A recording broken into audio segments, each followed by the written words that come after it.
Bien, muy bienvenidos a todos. En este video hablaremos nuevamente V-Ray en cuanto a materiales. Estoy usando SketchUp, bueno, para cambiar un poco y no seguir usando 3ds Max, pero bueno, como comenté en el video pasado que también es SketchUp, es lo mismo, V-Ray, ¿no? Entonces aquí vamos a repasar los parámetros principales de materiales para que tengan pues una noción básica y elemental de lo que sucede en los materiales, ¿no? Aquí tenemos abierto nuestro frame buffer, estamos en el modo interactivo. ¿Ok? Bueno, aquí tenemos aplicado este material y aquí está, ¿no? Bueno, ¿qué es lo primero que tenemos que verificar? Eh, la parte primera que tenemos que verificar es nuestros parámetros principales, que son diffuse, reflection y refraction, ¿no? Ya de ahí, eso sería lo primerito en cuestión. ¿Qué se ve en diffuse? Bueno, aquí en diffuse definimos el color. Por ejemplo, si quieres un color X, bueno, puedes seleccionar el color que tú quieras.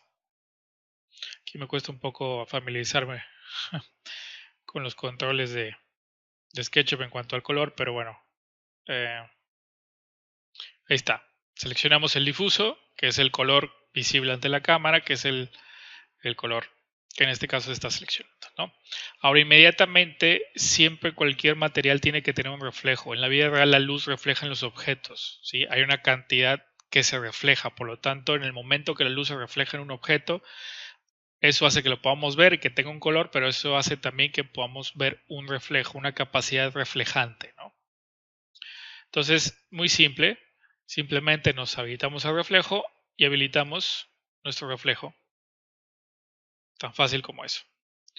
Puedes utilizar el sistema, puedes utilizar el control completo o puedes usar la mitad del reflejo también, cualquiera de los dos.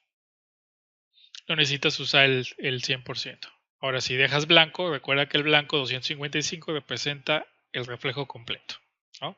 El más intenso. El más intenso de acuerdo a las propiedades Fresnel. Recuerden, aquí estamos utilizando lo que es un proceso de cálculo por default en V-Ray, viene lo que es el Fresnel. El Fresnel hace que el reflejo sea variable, ¿sí? Que la superficie reflejante dependa de la intensidad del ángulo de observación. Entonces, por ejemplo, cuando tenemos Fresnel, hay partes que reflejan más que otras. Por lo tanto, aún no importa que tengamos el reflejo máximo, esto no se convierte en un espejo por la capacidad Fresnel. Fresnel pueden investigar eso en internet, pero Fresnel básicamente se trata de la descripción que hace, se representa mediante una gráfica exponencial como el reflejo va aumentando, de acuerdo al ángulo también va aumentando de la visión, ¿no? Si el ángulo de visión está más cercano a los 90 grados, se hace muy intenso el reflejo, ¿no? Entonces, básicamente, esta parte es muy importante entender que el Fresnel Reflection siempre nos ayuda a crear materiales conocidos como dieléctricos con ese proceso de Fresnel. Ahora, ¿en qué momento se puede desactivar Fresnel? Bueno, Fresnel se desactivaría para el uso de los metales. Cuando no quieres representar un material dieléctrico y quieres representar un metal, tienes que desactivar Fresnel. ¿Cómo sería la representación adecuada de un metal? Bueno, los metales no tienen color, por lo tanto los metales tienen un difuso en color negro. ¿Ok? No representan color. Vamos a manejar un reflejo a la mitad, más o menos en 128, para no que esté muy intenso. Pero vamos a desactivar la opción Fresnel. ¿Ok?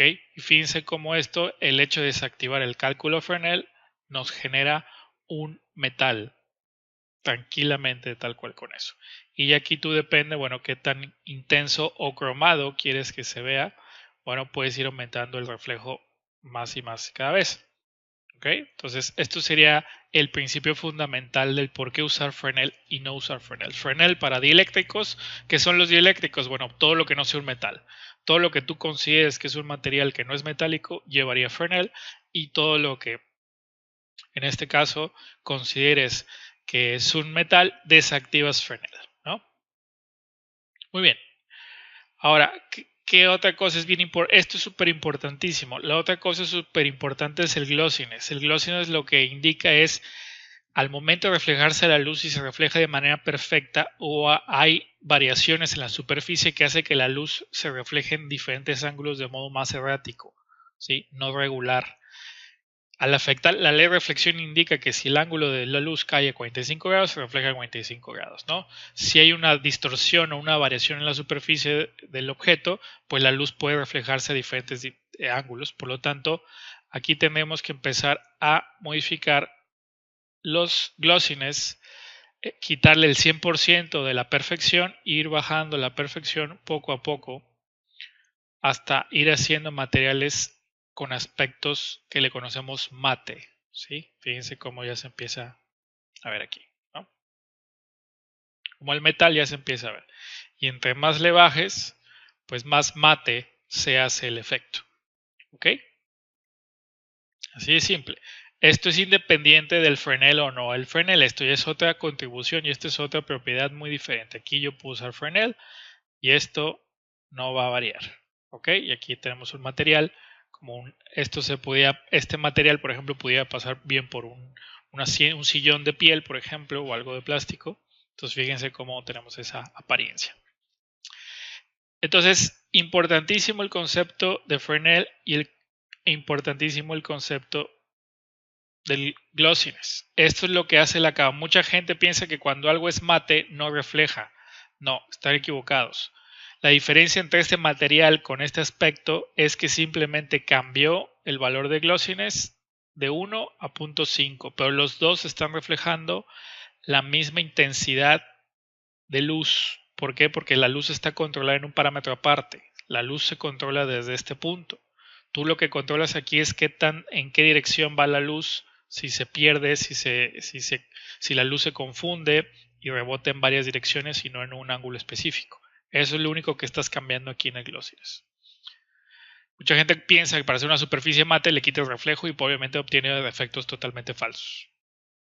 Entonces, bueno, pues eso sería ahí de lo principal. Ahora, pasando de lo que viene siendo esta sección, pues nos encontramos con la refracción.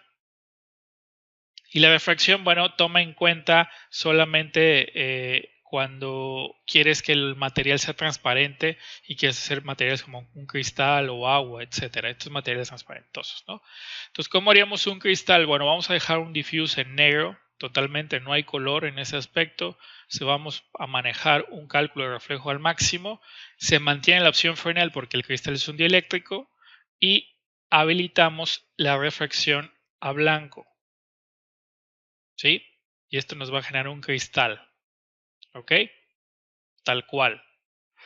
El índice de refracción está ligado al índice de refracción, lo cual en este caso, si tú modificas el índice de refracción, puedes generar variaciones de lo que es un cristal a un plástico, por ejemplo, o un policarbonato, o al agua, por ejemplo, que tiene una refracción, un índice de refracción diferente.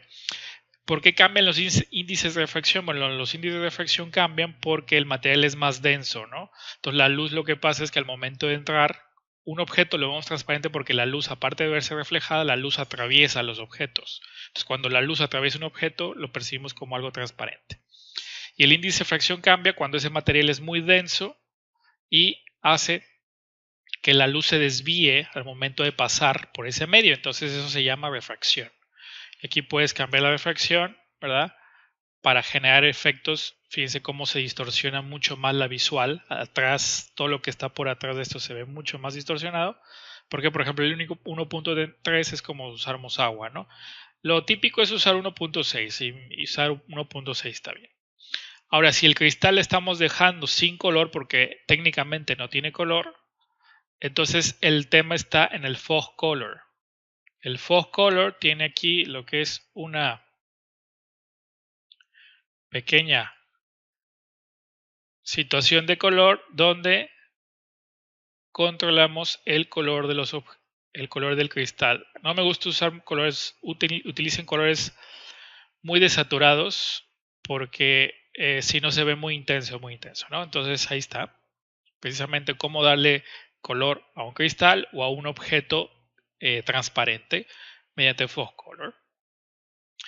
Tenemos el fog multiplier. Si se te hace muy intenso, bueno, puedes bajarlo. Fíjense cómo se va bajando, ¿no? O lo puedes dejar como venía, punto en 1. Ahora, ¿qué pasa si usamos glossiness? Por ejemplo, si quieren hacer un cristal esmerilado o sandblasteado, o en inglés le llaman el frost glass, de ese típico de los baños, lo que hacemos es la misma lógica de la reflexión, donde la luz ahora en vez de salirse, donde la superficie, la luz pasa directamente, ahora la luz estaría deformándose al momento de pasar. Y se deforma tanto la luz que empiezas a generar ese tipo de efectos de rugosidad o borrosidad en la refracción, ¿sí? En la transparencia. Ojo, ya no estamos alterando la reflexión, sino la transparencia. Entonces, este es el típico efecto de un material de estos para el baño, por ejemplo, que se utilizan mucho, ¿no? En mesas y ese tipo de cosas, ¿no? El cristal satinado, esmerilado, no sé, hay diferentes términos. Entonces, bueno, esto es un poco el por qué usar la sección de refraction. ¿Ok? Más allá, bueno, siempre hoy en día estamos usando lo que es en estas versiones de V-Ray, lo que es el VRDF tipo GGX, que es el más actualizado de V-Ray, lo cual eso está perfecto, no modifiquen el VRDF, ese me parece que así lo vamos a dejar, ¿no? Entonces, bueno, esto es una especie de guía de materiales rápidos, ¿sí?